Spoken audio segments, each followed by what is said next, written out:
कि अगर किसी को एंजाइटी है, पैनिक अटैक्स आ रहे हैं, उसको सुसाइडल थॉट्स आ रहे हैं, इंसोम्निया की प्रॉब्लम है, स्लीप एपनिया है, तो वो आपको इन चारों प्लैनेट की मदद से आपको पता चल जाएगा। मतलब क्योंकि ओसीडी की प्रॉब्लम भी बहुत लोगों में देखने को मिलती है। जब हम ऑटिज्म की बात करते हैं, जिसमें हम कह सकते हैं न्यूरोलॉजिकल प्रॉब्लम है, मतलब मेंटल हेल्थ को भी ये इंडिकेट करता बिल्कुल करता है। और मेडिकल एस्ट्रोलॉजी ये बता सकती है आपको आने वाले टाइम में कौन सी बीमारी हो सकती है। अगर मान लीजिए किसी को ब्रेन स्ट्रोक आया और उनको पैरालिसिस हो गया, कौन कौन सी कार्मिक डिजीज। और मेडिकल एस्ट्रोलॉजी सर जैसे हम डीएनए एस्ट्रोलॉजी की बात कर रहे थे, तो आपने बोला मेडिकल एस्ट्रोलॉजी, जी, तो ये मेडिकल एस्ट्रोलॉजी डीएनए एस्ट्रोलॉजी से कैसे रिलेट करता है? जी, मेडिकल डीएनए एस्ट्रोलॉजी का एक पार्ट है, ठीक है। और मेडिकल एस्ट्रोलॉजी अपने आप में तो वैसे तो बहुत एक अथाह सागर है। उसके लिए हो सकता है आप कुछ पहले से प्रिवेंटिव मेजर्स ले सको, वो आप ध्यान रख सकते हो।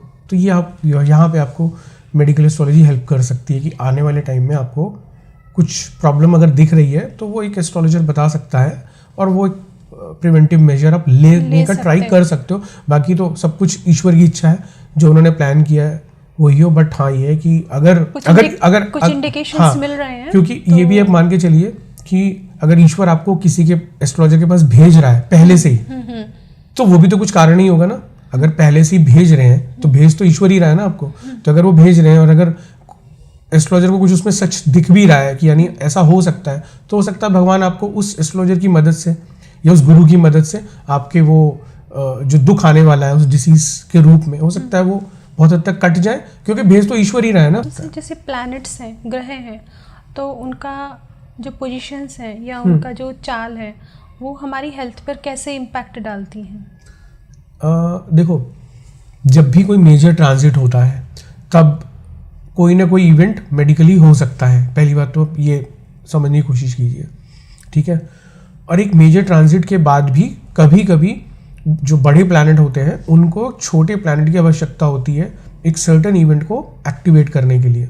वो ज़रूरत होती है उनको कि छोटा प्लैनेट कोई का सर्टेन राशि घर में ट्रांजिट होगा तो वो एक्टिवेट होंगे। ऑफकोर्स दशा अंतरदशा भी पैरेलली चल रही है, तो सब आपको वो सामंजस्य बनाकर दोनों चीज़ें वो देखनी है कि वो दशा अंतरदशा भी कुछ ऐसी आ रही है और वो कुछ ट्रांजिट भी ऐसा हो रहा है, तो आप दोनों को समावेश करके आप देखोगे।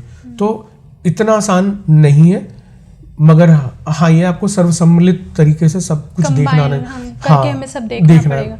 तो सर जैसे मेडिकल एस्ट्रोलॉजी है, ये केवल फिजिकली इश्यूज जो होते हैं फिजिकल हेल्थ से रिलेटेड या मेंटल हेल्थ से रिलेटेड भी इश्यूज इंडिकेट करता है? हाँ, मेंटल जो इश्यूज है उस पर भी ये काम करता है। मैंने ऑटिज्म पे बुक लिखी हुई है, और वो जब हम ऑटिज्म की बात करते हैं तो वो बेसिकली है तो वो मेंटल प्रॉब्लम ही एक तरीके की, जिसमें हम कह सकते हैं न्यूरोलॉजिकल प्रॉब्लम है ना। तो मेडिकल एस्ट्रोलॉजी डेफिनेटली ये मदद करेगी सीखने में कि अगर किसी बच्चे की कुंडली में ऑटिज्म के जो कॉम्बिनेशंस हैं तो वो अगर है तो वो क्यों दिख रहे हैं, और इसको प्रॉब्लम है तो क्यों है। तो वो कॉम्बिनेशंस अगर आपको समझ में आ जाएंगे तो आपको दिखाई देगा। तो मतलब मेंटल हेल्थ को भी ये इंडिकेट करता बिल्कुल करता है। तो जैसे आजकल का मेजर इशू है कि लोगों को एंजाइटी, हाँ, जो एक सुसाइड करने के जो थॉट्स हैं, और डिप्रेशन, ये बहुत सारे इश्यूज जो आमतौर पे भी देखने को ज़्यादा मिल रहे हैं। तो कौन सा प्लैनेट इस पे ज़्यादा इम्पैक्टफुल है या उसको हम कैसे कवर अप कर सकते हैं? बेसिकली लग्न आप देखो, कुंडली में लग्न लॉर्ड देखो, चंद्रमा और मर्क्यूरी देखो, आप ये चार चीज़ें तो आप देखो ही देखो। तो इसी से आपको समझ में आ जाएगा कि अगर किसी को एंजाइटी है, पैनिक अटैक्स आ रहे हैं, उसको सुसाइडल थॉट्स आ रहे हैं, है ना, और एंजाइटी है, इंसोम्निया की प्रॉब्लम है, स्लीप एपनिया है, तो वो आपको इन चारों प्लैनेट की मदद से आपको पता चल जाएगा। मतलब मर्क्यूरी, चंद्रमा और लग्न लॉर्ड से आपको वो पता चलेगा आपको कि ये प्रॉब्लम हो रही है, तो इस वजह से आपको पता चल जाएगा। मेनली लग्न लॉर्ड और मून को हमें देखना है, और बुध को भी देखना है हमें।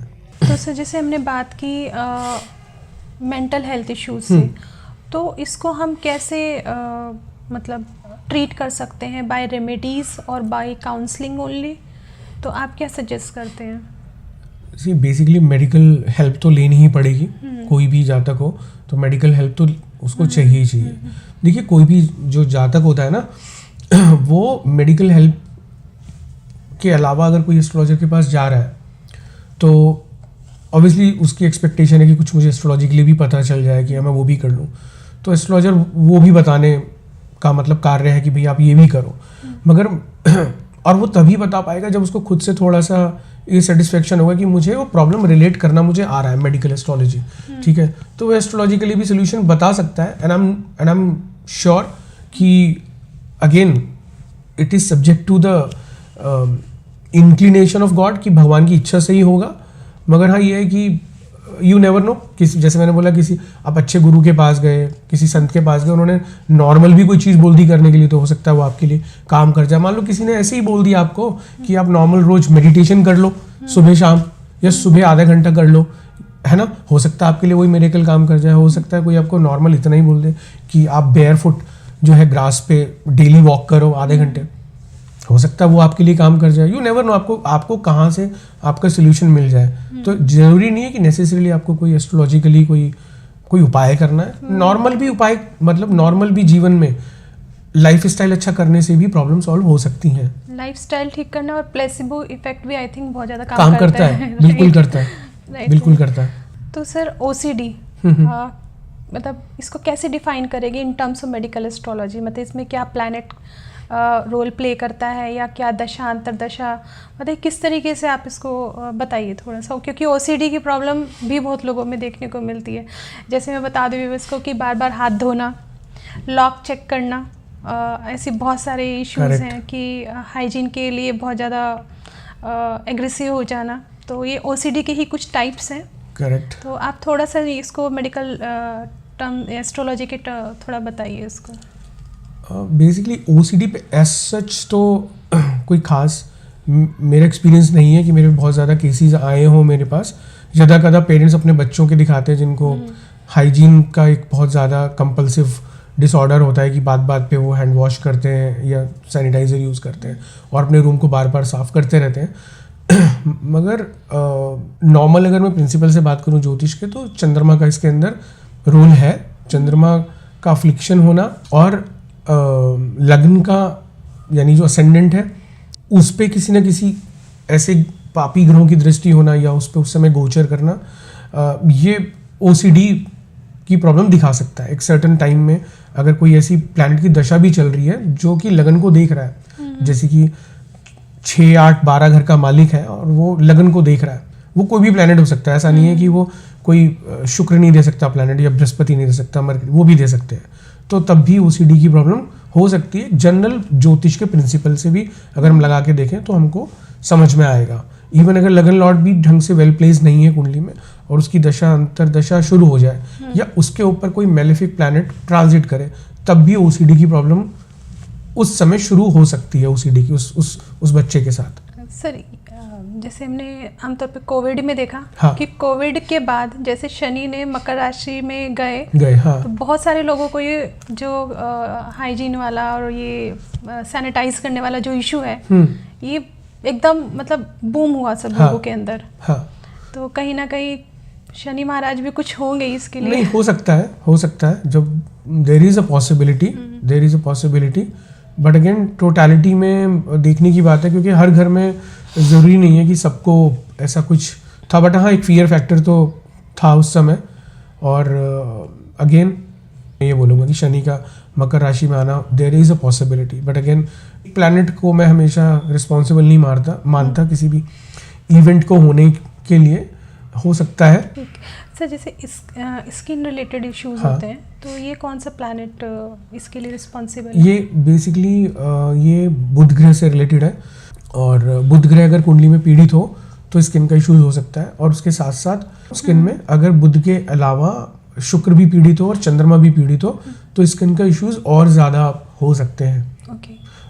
तो बेसिकली स्किन का जो इश्यूज है ना, ये हो सकता है कि आपकी इम्यूनिटी की वजह से भी हो सकता है लीवर की वजह से हो सकता है आपका सिंपैथेटिक नर्वस सिस्टम की वजह से हो सकता है कोई और पैरासाइट या बाहर से कुछ और पैथोजेंस वायरस बैक्टीरिया की वजह से भी हो सकता है, उस वजह से हो सकता है कि आप एक सर्टन सिटी में रहते थे बट जैसे ही आप रीलोकेट होकर दूसरी सिटी में गए वो आपको सूट नहीं किया, वैसे भी हो सकता है आपको एलर्जी की वजह से हो।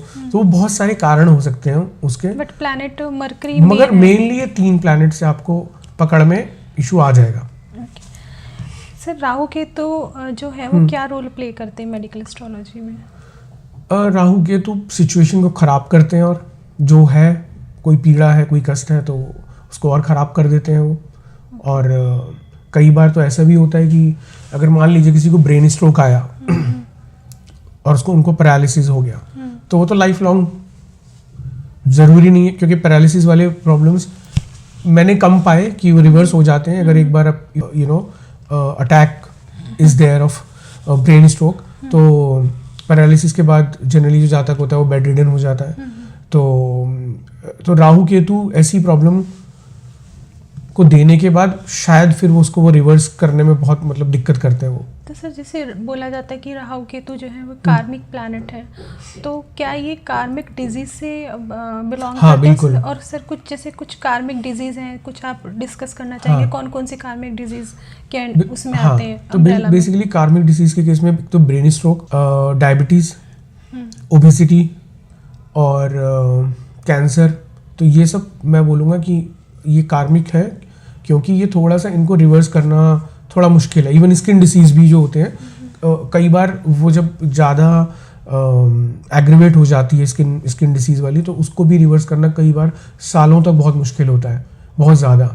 तो ये सब में कार्मिक डिसीज में आती है। बट कार्मिक वर्ड बोलकर ये कहना कि मतलब इनका कोई मतलब इन्हीं प्रॉब्लम का कोई पिछले जन्म का कुछ ऐसा है कि जिससे हो रही है, अब वो तो कोई भी अगर बीमारी होगी तो मैं उसको बोलूँगा वो कार्मिक ही है, मतलब कुछ हो रहा है। एक बीमारी के बारे में अगर मैं बोलना चाहूँ कि स्किन पर जो वाइट विटिलिगो इसको बोलते हैं, तो वो कई बार देखा जाता है कि वो जनरेशन टू जनरेशन जाता है। हाँ, तो क्या वो डीएनए एस्ट्रोलॉजी के अंदर में आ जाएगा? दैट इज कार्मिक। हाँ करेक्ट, ओके करेक्ट। तो और इसके लिए मरकरी रिस्पॉन्सिबल, मरकरी और चंद्रमा और शुक्र, हाँ ये 3 प्लैनेट इसके लिए रिस्पॉन्सिबल है इस तरीके की एग्रीवेटेड प्रॉब्लम के लिए। जैसे लॉन्ग डिजीज होती हैं जो बहुत टाइम स्टे करती हैं या जाती नहीं है लाइक लॉन्ग, तो कौन से प्लैनेट इसको लिए रिस्पॉन्सिबल है?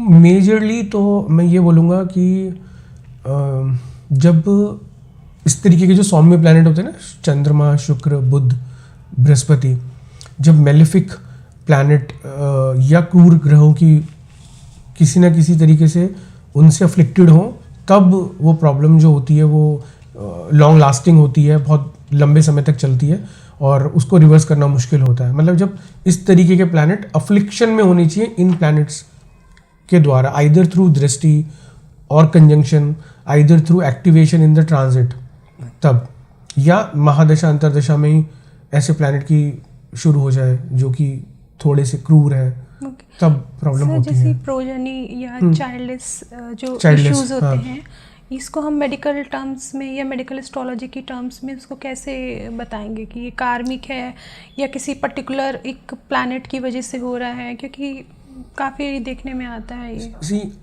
अगर हम बात करते हैं ना कि चाइल्डलेस एक कपल का होना, तो कहीं ना कहीं दोनों की कुंडली प्रभावित है। मतलब बच्चे का सुख दोनों को नहीं मिल रहा, फादर को भी नहीं मिल रहा, मदर को भी नहीं मिल रहा। दोनों के केसेस में मेडिकली अगर आप देखोगे तो जनरली फीमेल के केस में 5th हाउस देखते हैं, 4th हाउस देखते हैं और 8th हाउस देखते हैं। ठीक है, मतलब मैं इन तीनों घरों को देखता हूँ और इन घरों को देखने से पता लग जाता है कि ये जो जातिका ने जो हमें पिछली जो हिस्ट्री बताई है ऐसा क्यों है, तो इनको देखने से पता लग जाता है कि ये प्रॉब्लम क्यों है।